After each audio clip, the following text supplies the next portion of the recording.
હરિયાણાના રામપાલ કશ્યપે 14 વર્ષના વચનને પીએમ મોદીની હાજરીમાં પૂર્ણ કર્યું। પીએમ નરેન્દ્ર મોદીએ રામપાલને ચપ્પલ પહેરાવી અને સામાજિક કાર્યમાં યોગદાન આપવા પ્રોત્સાહન આપ્યું।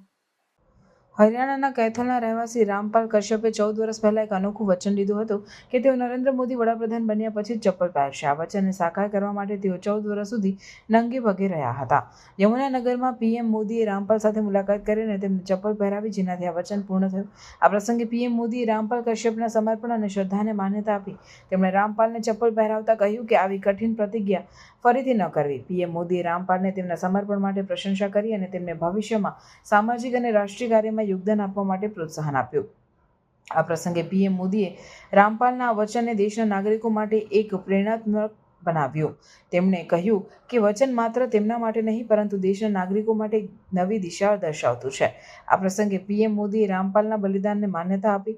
આ પ્રસંગે પીએમ મોદીએ રામપાલને ચપ્પલ પહેરાવતા કહ્યું કે આવી કઠિન પ્રતિજ્ઞા ફરીથી ન કરવી।